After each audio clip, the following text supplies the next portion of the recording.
So in situations like this, I typically go into 3 subjects, and the key is to make sure that these 3 subjects are hit. First the vision, then the mindset, then the techniques. So for you guys, where are you feeling that you need a little bit of attention before we start diving into more techniques? Mindset, vision, do you guys know why you're here? How are you feeling when you're out there? Are you guys motivated? Are you going through the motions? You know, I'm like a doctor. I like to ask questions before I just start throwing shit at you. Watch the shoes, oh my God. And thank you for, and keep everything that we do stays between us, and you know, if you're going through some battles, we'll cut that out of the video. So this is just, the more vulnerable you can be, like I've been there, so I can at least help you work through that situation. Because if I don't know you're struggling with something, like, and don't be too cool to share it, because then everyone's probably thinking it, but no one's saying it. So that's why we can work through some stuff, so. Just a lot of pressure, you know, I haven't had a cell in a while, so just coming out here and hearing a lot of the, not as easy as I thought it was gonna be, you know, but just, you know, picking myself up. It's only actually our 3rd day here. And today we got a little bit more traction, so it helped out. You know, I got talked to Crispy a little bit that, you know, maybe I'm in my sophomore slump. I'm only my 3rd month in, 4th month in the company, but just trying to keep that mindset going. You know, I heard what you said before. You know, it's tough out there, and keep yourself up. But when you're in it, you know, it's yeah, especially with drinking and, you know, not drinking enough water, and then it's like, fuck, I was out there today too. So you guys know I'm a little more chill than I normally, my energy, like I was getting fucking crushed. So yeah, so in terms of like mindset, understand that's part of the freaking game.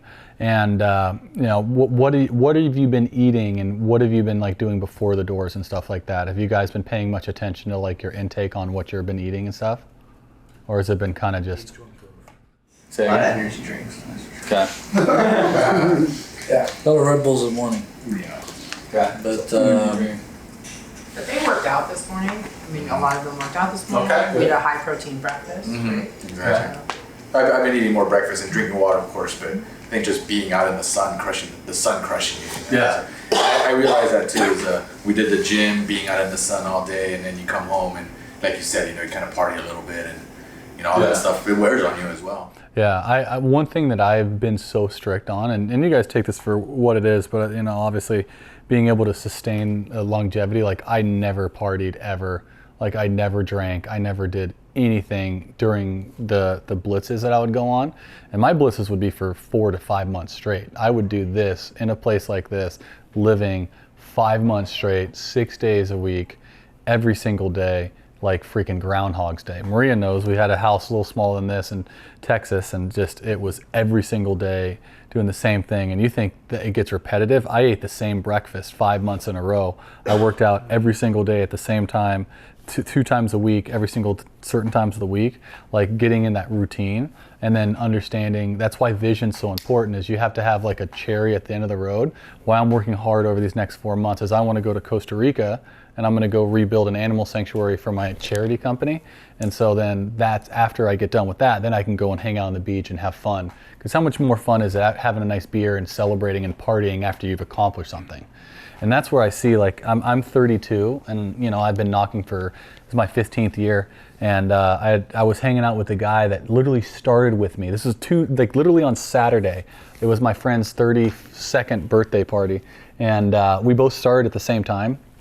And where we're at in life, and where we, you know, the separate places. He was better looking than me. He had the gift of gab, and it was disappointing to see where he's like ended up.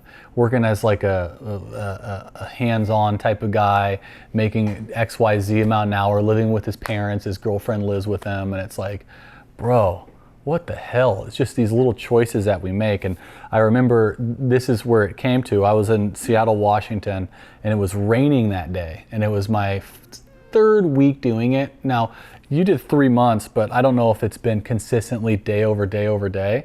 Like the learning curve for this job to get your first deal is 28 hours knocking people and talking to customers. So if you go and you don't talk to anyone for 3 hours, that doesn't count.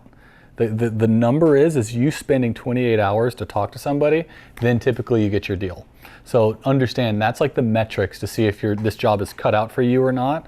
So spending that amount of time, but some people get it sooner, some people get it later. For me, I really, really sucked my first 3 weeks. I didn't get any deals. And I was at a point where my buddy and I were knocking. It was 5 o'clock and it was raining. And he's like, hey, let's go get dinner. And so these are the choices, and this will all tie into here for you in a second. Is like, hey, let's go get dinner. I remember eating dinner, and he's like, bro, my girlfriend misses me, and I don't know if this job's for me, and I think I'm gonna go back home. We were living in Seattle, and I lived in LA, moved to Seattle for it, and I'm like, bro, you're gonna do what you want, dude, but I'm sticking this thing out. I'm gonna figure it out, and I don't think I can do it. And he's like, bro, come on, do it. Just come home with me. You go with your girlfriend. Your dad's got money. You don't need to freaking worry about this. Like, bro, why are we out here doing this, bro? We're better than this job. We're better than this. And I was like, dude, let me think about it. So he left, and he went back to his area and just sat in the curb till he got picked up. And then, I was getting picked up, and I was like, fuck, dude. I don't know if I can do this or not. And so I remember walking down this hill, and this rainstorm started happening. And I was like, holy fuck, dude, this shit is tough. And the thing is, people here are nice. You want to get your shit kicked in, go to Seattle. Bro, imagine rich liberals knocking on their door. Like, oh my God, bro. Like, these guys were the meanest people. I will never go to Seattle again. Like, fuck those people. Bro, those guys suck ass. Literally, they'd come to the door like, what the fuck do you want? We would practice, our training would be, oh, sorry, did I offend you? Oh, what did I do, ma'am? No, I didn't know that was your daughter. Little things like that to try to calm them down when they came to the door. Not even telling what you're doing, they were coming out swinging. So I was like, bro, I don't know if I can do this. And I was soaking wet in a Wendy's bathroom. And you guys remember that one movie, The Pursuit of Happiness, right? Where they're in the bathroom closing the door. So I was in the Wendy's bathroom drying out my clothes, and it was a public one. So I had my foot on the door with the air dryer, drying my freaking t-shirt, and I had my socks on the thing, and I was like in my underwear trying to dry all my stuff. And this guy was banging on the door, and I'm like, holy fuck, dude. This is the hardest shit ever. And then I was like, you know what? I'm gonna stick this fucking shit out. Fuck it. I'm all in. Let's just make this happen, because if this is this challenging, it's testing me to quit, I'm making the decision no matter what, I'm gonna stick this out. And so you have to look at your situation, and sometimes it's a blessing to get pushed to your edge, because most times in life, people don't get pushed to their edge so they can never truly commit to something. And things are easy for them, so they never go through those trials and tribulations to where they can really bounce back and make that ultimate commitment, because it's in those really tough times that when you're struggling, that you have to have those deep, honest conversations with yourself and be like, dude, am I really gonna fucking do this? So as much as I say the grind can suck, it's also beautiful, because what it does is it really can accentuate and really bring out the best in you once you get to that point. And what's sad is so many people play in the comfort zone their whole lives. They never make anything of it because they never push themselves to those edges, because life is like a stock. And if you're mellow, it's not exciting. Sometimes your life is going to go down, then sometimes it's going to go up. And the thing is if you keep pushing, it's gradually going to go up. But if you don't start pushing, it's going to be staying at that plateau, and you'll end up never pushing again in life, because what's going to happen is, and this is for you guys new at this job, this is what happens, because these guys that go through this, they never, when they get hit with adversity, they back off. My friend has never gotten back on his feet again and taken adversity. It's not all of a sudden, it's a cycle, because when shit gets hard, they back off. Shit gets hard, they back off. And why this is so great is because this gives you the opportunity, so when you do get to that pushing point, you recommit and get your fucking head back into it, because guess what? You run from this, it's gonna follow you for the rest of your life. And like, it's just sad to see where my buddy's at, still partying, getting drunk, like the same old shit. And I'm like, bro, what are you doing this weekend? And he's like, I'm going to Forever, or I'm going to Beyond. I'm like, what's Beyond? It's like Beyond Wonderland, the rave. And I was like, bro, are you fucking kidding me? Like, you're 32 years old still doing that shit? Like, it's just embarrassing, And I've made obviously a couple $1 million doing this job, and he still lives with his parents, and it's just like the choices you make. And if I hadn't have been soaking wet, freaking Pursuit of Happiness, closing the door like, oh my God, like, I don't know where I'd be at today. So understand that that's part of the process. And, you know, for the guys that don't get pushed to that point, I do not envy them, because you will never be able to get to the next level until you really face that adversity. So we call it paying the piper, and as long as you continue to put that effort in there, it's going to pan out. And so what I'd recommend is know the vision of where you're trying to accomplish. Like for me, I've always sold myself on, you know, being Italian, I'm a business owner, and, you know, I'm made for greatness. Like finding things about you that sell yourself on doing it. All my family members, my uncle, my dad, all millionaires. And so it's like, this is just who I am. And so for me, that's the story I tell myself on why I can be successful. But it didn't come easy for me. And so same thing for you, is you've got to get those wins under your belt so you can be successful. And when you're out there knocking, like I relay years where I was the top rep, so I'm confident when I knock. But guys that don't have that, you don't have anything to pull from your victory belt doing sales. So what you got to start doing, and what I found is find things in your life that you're really good at. Were you a pitcher? Were you a basketball star? What things have you done in your life that you were really good at, that you can then go and relive those emotions and go out and work on it? So if you are battling with, dealing with motivation, I deal with this shit all the time too. Guys, you think I wanted to go out and freaking knock today? First thing I woke up, I was like, shit, don't want to do this. What did I tell you, Serge? Like, bro, I don't want to do this. Like, bro, it's 100 degrees. I don't even want to freaking do it. And it's like, you know, these people keep telling you no and no. It happens to me. I got no's all day. Got one appointment, so what? But even I get to that situation. And so understand that that's just part of the game. And you have to look at it as there's like the door-to-door gods. They're watching you and they're seeing what you're going to do. And the more that you continue to walk on that, you're going to get blessed. So if you continue going that path, you're going to get a blessing, and then eventually more blessing. But as soon as you rescind, he's going to punish you.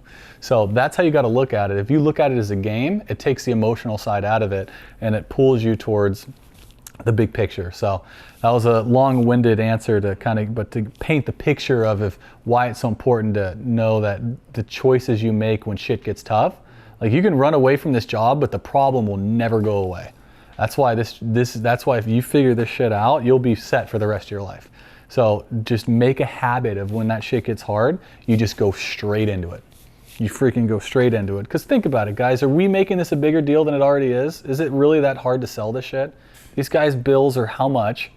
They have no other option from Edison.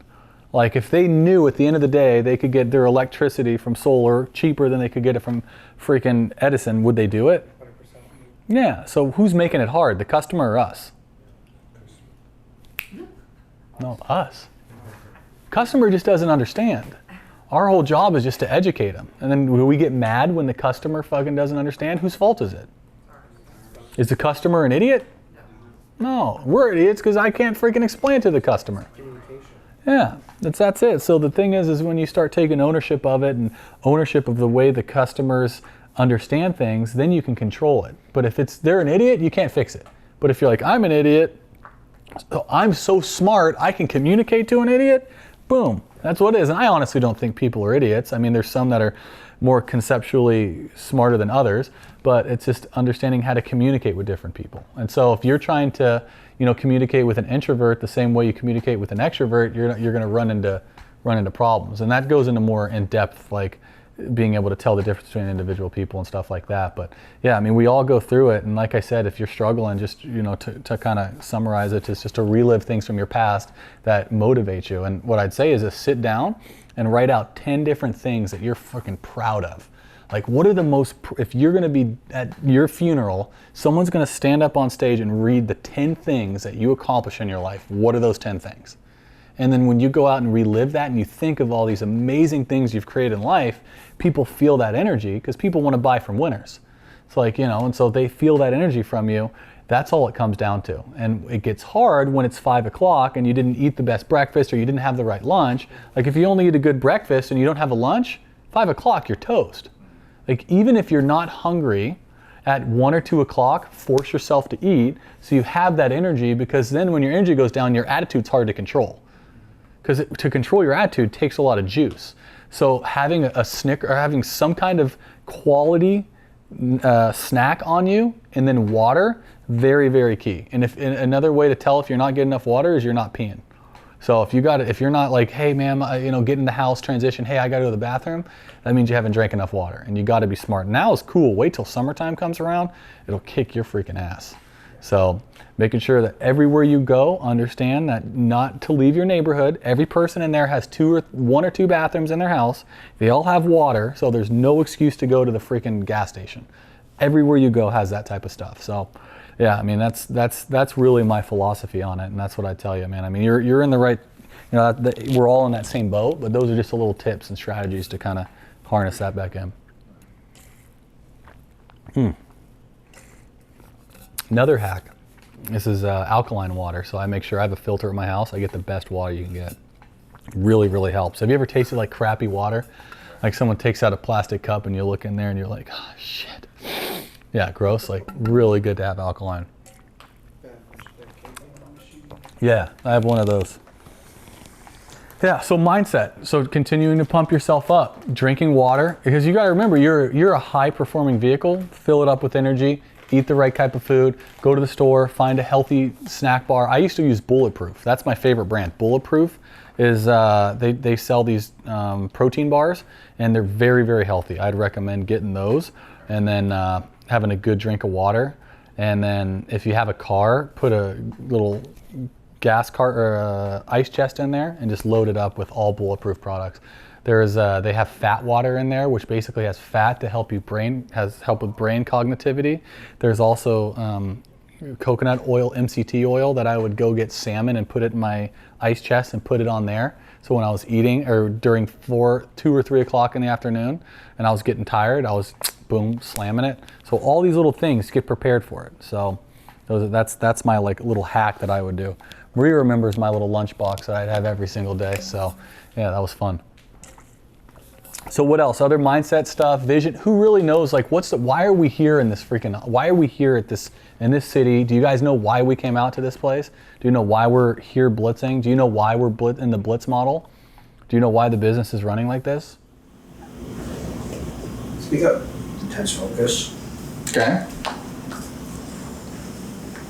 Why aren't we staying at home this summer? Gotta get uncomfortable. Okay. Why do you want to get uncomfortable? You force yourself to produce. Yeah. More consistent. Yeah. Have better habits as well. Yeah. Yeah. Because what ends up happening, the reason why this model is so successful, this is what I did for 12, 13 years. You guys are lucky it's only 2 or 3 weeks. Imagine 4 or 5 months. And so the reason why it's so good is because we create habits, right? So you every day you get into this routine.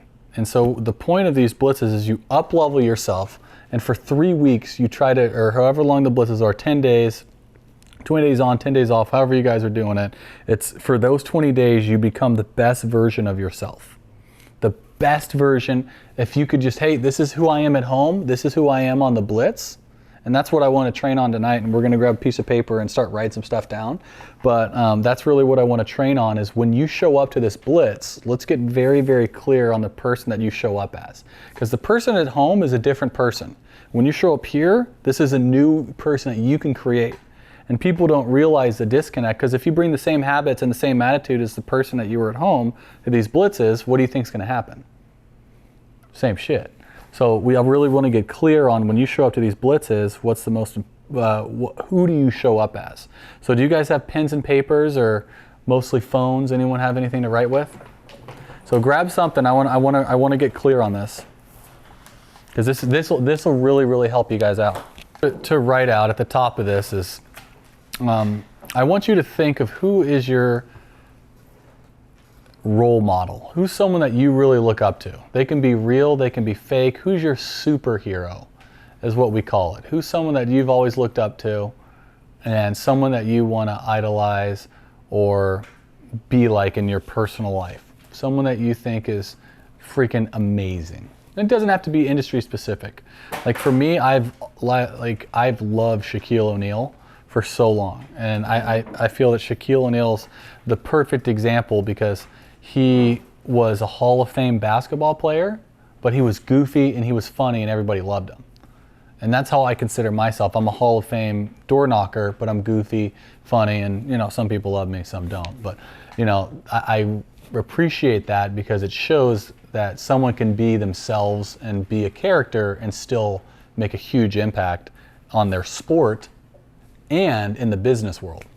He's worth probably almost $500 million now. So guy's worth a ton of money. So who is that person for you? Who's your role model? And when you think of that, start labeling things about that person that you look up to them about. What about them do you idolize? What about them do you feel is really, really admirable?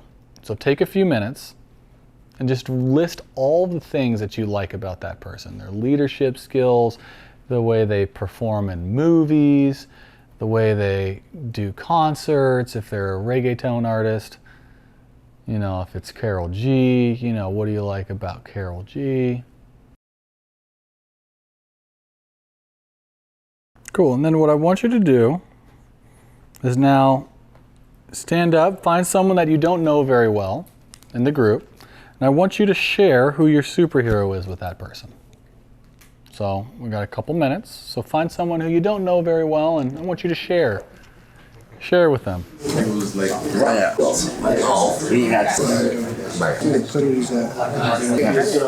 Yeah. Right here. Yes, no, you're sitting on the hard rock. You don't get the luxury of comfort. That's right. Mm-hmm. Yeah, we're working here. Yeah. Sorry. Sorry, I was. And if you haven't switch to the other partner. Life stuff for one of the coins of the project. So. All right, bring it on in. So for the new guys that just got here, we're talking about different techniques on what we can do to maximize efficiency during blitzes. And what a lot of guys don't understand, my goal is to help you guys understand, is the point of these blitzes is people at home, and when you're at home, you're a different person. You get these habits and these routines built. The point and why these blitzes are so effective, they allow you to uproot, go to somewhere new that you're not familiar with and create new habits. So that's why these are so effective, is because you show up, you're around positive people, you're getting new information, you're working all the time, and you can't get into those lazy routine because it's proximity. Your proximity is around the right type of people. So what ends up happening is people take some of their bad habits and bring them along with them when they go to these blitzes. I'm not saying that's you guys, but you know, it tends to be a trend in a lot of people's lives as they bring bad habits with them. So what I really want to help do is separate, and one thing that I've been working on a lot with my coach is how to label different parts of yourself, because you show up in life in different roles and responsibilities. The way that you show up on the doors is much different than the way you show up to talking to your mom, or the way you see an old high school professor, or you going out drinks Friday night isn't the same person who you show up as when you're at a meeting with a bunch of your colleagues, right? And so I found that it helps to really get clear on these different roles and what that role looks like, so that when you need that character to show up, you can call on him and he's there. And one of the best ways to do that is to really get clear on what that character is. I call it wearing different hats. And I was talking to Serge today, like this morning, I was taking care of cars and taking care of some stuff before I came up here. And then when we were about to go out and knock, I put on my hat and I said, this symbolizes me getting ready to go. It's like in football, you put on your helmet, it's freaking game time. Basketball, you put on your shoes, it's game time, right? So same thing with work. What is your guys' football helmet? What is your shoes? What is that? And so I want to help you get really, really clear, because you've got the uniform and you've got the badge and stuff like that, but what really is a way to get clear on who you show up as and who you don't show up as starts with identifying a couple key traits. And the first thing that we were discussing for you guys showing up is someone that you idolize, someone who's a superhero to you. And so while these guys are sharing, I want to hear a couple shares from the guys that were here for the exercise. I want you guys to start thinking of, who do you idolize in life? Who's a role model to you that you could emulate and look up to? And for example, for me, it was Shaquille O'Neal. I grew up in LA. I was a center. I was this tall when I was 12, and that was right when the Lakers were blowing up. So I was referred to as the White Shaq. And so clearly it didn't really turn out to where I thought it would be. I stopped growing and never got any bigger at all. So, you know, I had to switch professions. But, you know, I idolized him because number one, he was funny and he was goofy like me. I enjoy being funny. I had a comedic background. And so he didn't change his core, his essence of who he was to fit into a role. Not only did he not change his essence of who he was as a funny, entertaining guy, but he went out and became one of the best centers of all time in basketball, one of the most historic sports figures ever. Everybody knows Shaq. So it's like he was himself and then went out and dominated. And not only that, but then he left after the NBA, he made a lot of successful moves making great money. A lot of guys go into their sport and they get broke. It's such a symbol of like, I resonate so much with that because this job is just like, you know, my job like this is the same way as Shaq. Like I've made a great amount of money not through this job. Investments in real estate, cars, on Turo, you know, investments into stocks and stuff like that. So it's like, it's a process that I emulate and I try to link up to. And so if you guys don't have people like that you're looking up to, this is a great exercise for you to get clear on it so that we can start being intentional about it. So let's hear some shares from somebody who wrote down that they feel comfortable sharing who their superhero is and someone that they look up to and some traits. Anybody feel called to share? Yeah. My superhero, I didn't really have too many people to look up to except for my mom. Didn't have a dad present, so you know, when he wasn't around, she literally would work 3 jobs, and she would only have 8 hours off on Saturday, and that was like her sleep time. That was her time to be with us, and you know, we never saw her. You know, we would literally, my sister like helped raise us, and just to see her go from working 3 jobs to right now she's working still, and then she just did her test this past week for her master's degree in psychology, and she was a straight A student while working full-time, while taking care of the whole family. Everyone lives there with her, my sister, my brother-in-law, my nephew, my mom, my stepdad, my brother, my other little brother, is taking care of keeping the whole family together, getting straight A's, and just got her master's in psychology. And just that strength and that determination that she has, I just want to emulate that and transfer that energy. If my mom can do it, like, it's got to be in my genes, right? So that to me, she's my superhero. She's a superwoman, and yeah, man. Yeah, cool. Yeah, thank you for that, man. Thank you. Yeah, dude, that's awesome. And, you know, having situations so close, like what you said at the end there is like, if there was greatness in your family, like it's the same thing in you. And it's just, you know, it depends on what race you're running.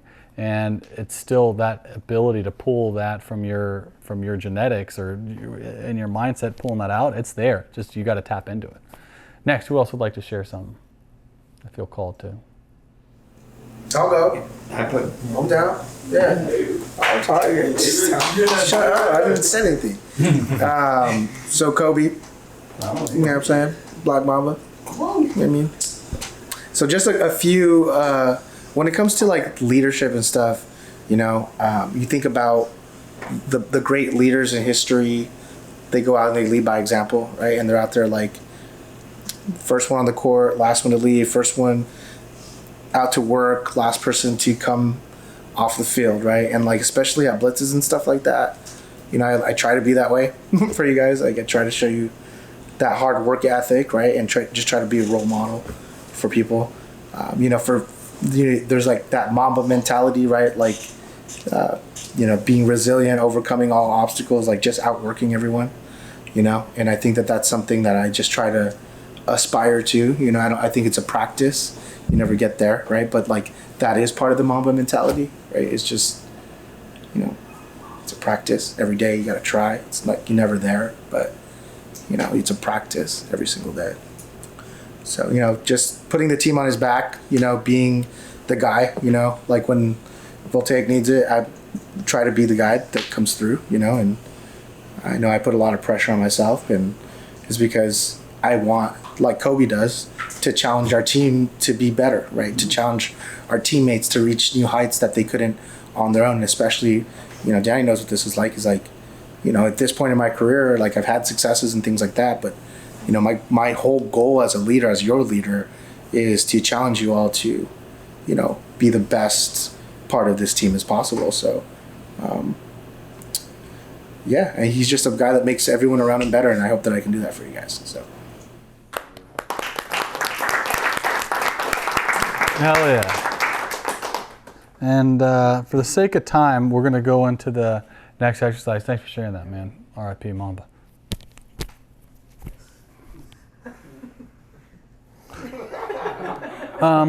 So obviously we took some time to reflect on what, people you look up to. So now what I want you guys to do is I want you to next transition in who you need to become to be that superhero in your life. So what I want you first to do is give a name to that person who you show up as the best version of yourself. And then what I want you to do is I want you to break down 4 categories that you can get clear on and the best version of yourself. Physical, spiritual, relationship, and business. Spiritual, physical, relationship, like family, stuff like that, and then business. So those 4 categories, what does that look like becoming the best version of yourself? And start specifying physically, boom. This spiritually, boom, boom, boom, boom, boom, boom, boom. Business, this is how much I have in my account, boom, boom, boom, boom. This is what my portfolio looks like, boom, boom, boom, boom. And this is what my relationships with my family. Do you have a good relationship with your parents, your kids? Do you don't have kids? Perfect. When you do have kids, what does your kids say about you? If they were to watch you work, what would they say? So getting really clear on these things is going to help you identify what the best version of yourself is. And when you have a name, I'll tell you in a minute what we're going to do with that after you've named this person. And if you can't think of a name, don't worry. Just start listing out the characteristics that you want to embody being the best version of yourself. And even if you're not there, that's fine. And the categories are physically, relationships, spiritually, and business. And so you're going to start writing down as many key points as you want to have in there. What's your relationship to God? Do you pray? Do you not believe in God? Do you meditate? Are you not religious? What is all those things? Get clear on it. And this is the best version of yourself. And don't judge yourself. Feel free to write it down. If you got $100 million in your account, write it down. Money doesn't make sense. Money's not real. It's just numbers somebody made up. Those papers, numbers that somebody made up. All of it is was created in somebody's mind and someone brought into reality. Don't second guess anything that you're doing. Business, relationships, spiritually, and physically. What do you look like? Are you in shape? You got a 6-pack? You take your shirt off, you look at yourself in the mirror, are you happy with what you look at? These different categories are what we're going to use to help guide us to where we want to become the best versions of ourselves and be our own superheroes. And really get clear on it. The more specification you can have in these different categories, the more likely you're going to be able to hit it. And so get very, very clear. What's the exact dollar amount in your account? How often do you go to church? How often do you go to the synagogue? How often do you talk to your parents? What are your parents? How's your relationship with them? And if you have a hard time thinking of this, really push yourself, guys, because this is what's really going to create that muscle to communicate with your subconscious mind. And what you're doing right now is you're programming messages for your subconscious mind to start settling in on. And if you can't think of anything, that means your conscious mind isn't pushing hard enough.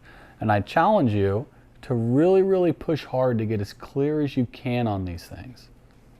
Because this is how you communicate with your subconscious mind. And then your subconscious mind is the thing that, makes you do and act and behave a lot of the ways without even you knowing that's going on. So how do you train yourself to just become it? Is programming yourself. And this is what we're doing. We're giving ourselves instructions. What do your coworkers think about you? Are they proud of your work ethic? Do they go to you if you need help? Do they thank you for changing their life? You think it's fun making commissions on sales? Imagine how awesome it is when someone comes up to you and said, dude, you changed my life, thank you. I want to be just like you. You think getting $5,000, $10,000 paychecks is fulfilling. Wait till you have someone tell you that. And that's something I strive for every day, because I've had 2 or 3 of those in my life, and it's been one of the best feelings that you can have, ever. It will eventually change, and I would challenge you to continue to update this list, continue to have it, because what you want now will change in the future, and you'll develop more and you'll become more. And there's steps to the process. If one day you wrote down, I want to make $100,000, and 5 years from now you're going to make that in a month.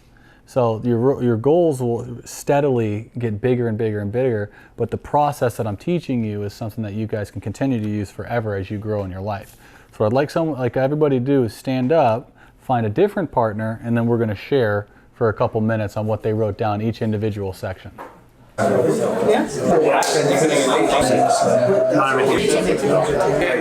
better relationship.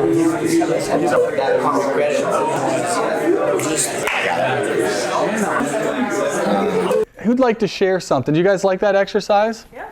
Is that pretty cool? Yeah, and like I said, the more that you talk about this, the more that it gets ingrained inside of you. And so that's why it's so important to continue to vocalize the things that you want in life, because it sends programs to your subconscious mind, so that when you're out on the doors and you're working, subconsciously you're being drawn toward a better version of yourself. So when your actions aren't aligned with this better version of yourself, your body starts producing endorphins, and they start producing chemicals to make you more persuasive, to have better attitude, to start being able to be more attractive to other people. And so it's all these things that you do line up, and better and more clear that you can get on all 4 of those categories, take off to the storm. So who'd like to share one of the things that they went over? Their superhero and who they're going to become when they come out here. It's a safe space here, huh? Safe space? Very safe. Yeah. Go ahead. So as far as superhero, I was going with two because both of these people play a big factor in my life. One was David.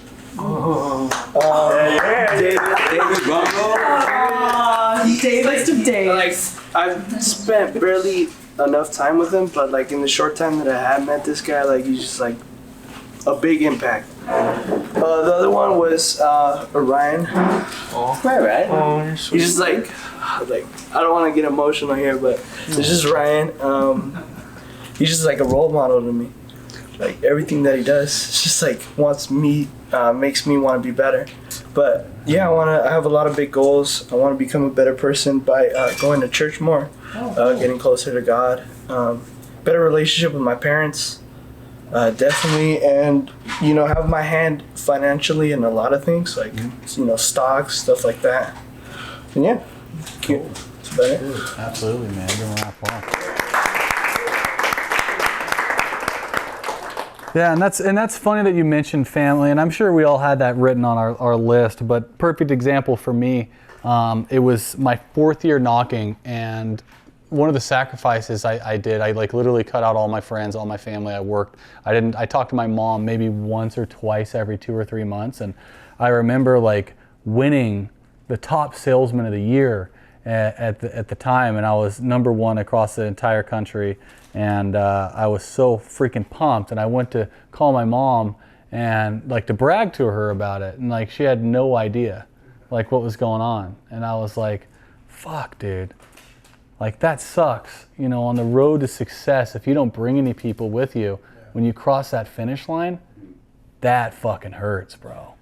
And that's one thing that really resonated with me, and I was like, dude, I have I won a Rolex watch, $5,000 to travel the world, a $300,000 paycheck, at 22 years old, and no friends to celebrate with. And it's dang, dude, what sacrifices did I make? And it was, the ones that were closest to me that really lost out, because, you go through these different trials and tribulations. If you don't bring people with you, man, it's lonely when you get there. And, that's why it's never leave your family out. And one of the other biggest mistakes that I made in my career is my grandpa was on his deathbed, and I was knocking, and I'm like, I didn't miss a day of knocking for like 8 years straight.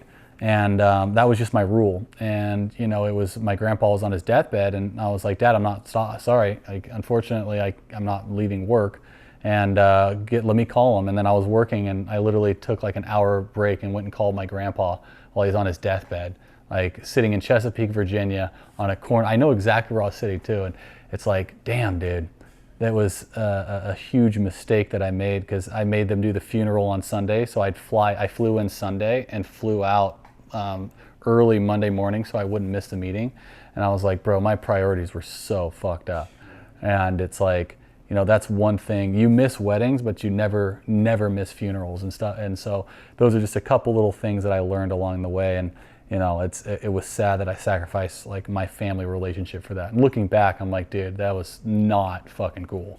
So remember that type of stuff. And because if your business pulls you away from your family, you're not balanced, and your business life ends up suffering because there's no one there to love you and appreciate you. And so they don't care about your accolades, so you don't work as hard in business because you have no one to work for, and therefore the balance is not tipped, and you end up not making a biggest stride in business. So yeah, that got pretty deep quick, but that's that was a pretty crazy story. Who else would like to share? One last one. I got some. I'll freaking go. All right. So I had two heroes. I would say one's a little controversial, but I would say the spirit of Kanye West. Only because this is a man who, regardless of what people say, is going to create and do what he put his mind to. He's just an incredible, creative person. But the other one was Rick Rubin. And Rick Rubin, I don't know if you guys know who that is, but he's like the behind the scenes guy of a lot of like musicians, and he's also he's like a creative guru. He's like the guy that like everyone goes to when they're having like writer's block, just to get like some ideas flowing. And then so I put 4 physical accolades. I want to be nutrient dense, which basically just means I want my body to live to 147. It's been a goal of mine since I was a kid, random goal, but trying to get there. The emotional, I want to be like a Zen Buddhist, which basically just means like I want to use my emotions for me. I don't want my emotions to use me. Because again, emotions is literally your body in motion. And if you can use it, fantastic, but you do not want your emotions to take over. And then for spiritual, I put, what did I put for, I want to be in good standing for my karmic credit. Because I look at karma as like taxes, like either you owe or, you're going to get. And so if you're on your shit spiritually, and you're doing, like you're generally a good person, then you get returns, you get blessings, things start coming in. But if you're not on your shit, you're doing shady shit like setting old ladies with dementia, and selling them, then, it's gonna come back. You're gonna lose some stuff. They need solar too. They need savings, and make sure there's family there. Dude, you heard that, right? And then relationship, I was going to do business. Business, I look at business as a transfer of energy.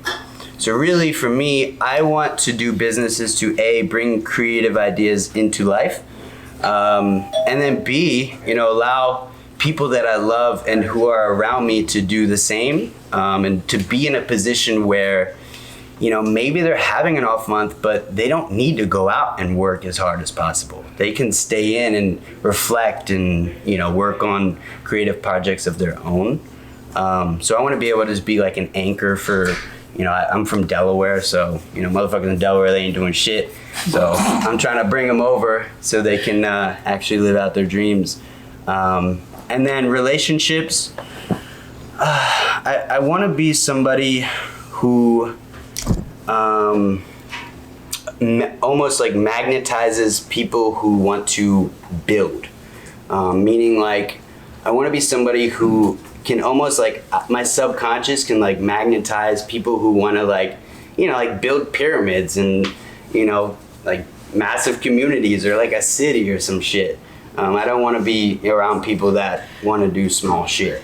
And I don't want to have to like use my conscious attention to do that. I want to like build it into my subconscious so people just start coming out the woodworks and like oh yeah, this is the guy. Like, I already know it. So yeah, that's kind of where I'm at for my.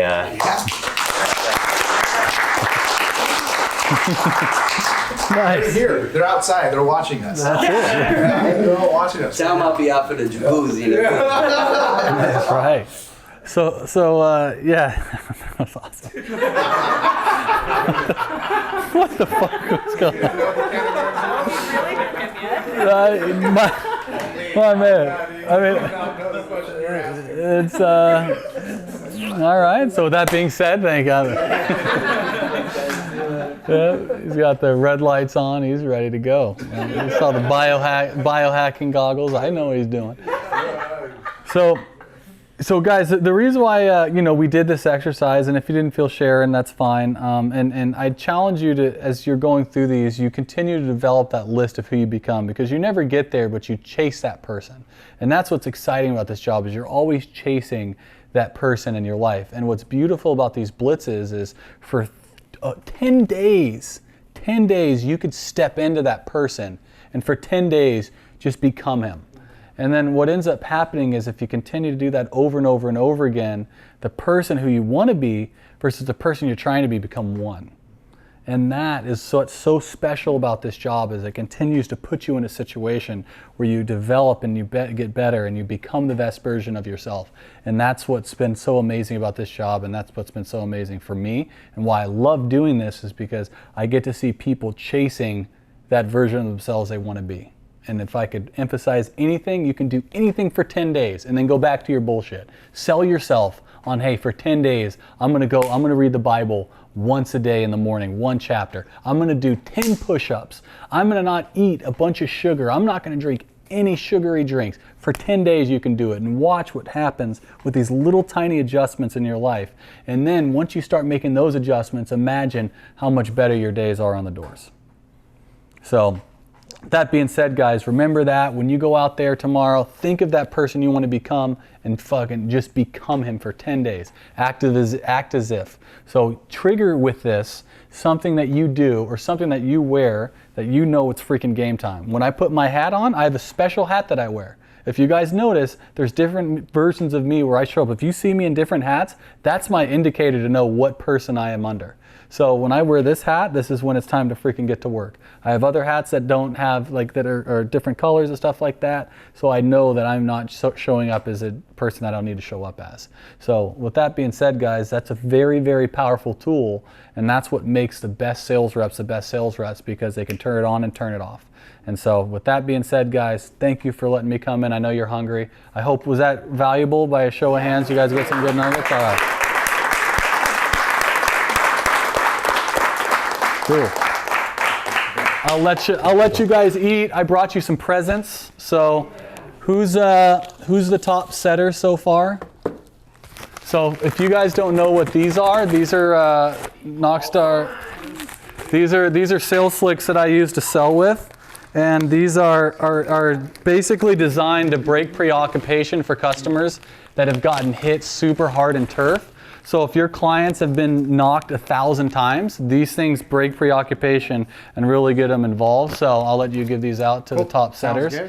And so basically, while you're passing those out, I want to show you really quick on some stuff that I've been doing today that's been crushing. Like, the neighborhoods have been knocked to shit, but it's still really good once you get through it.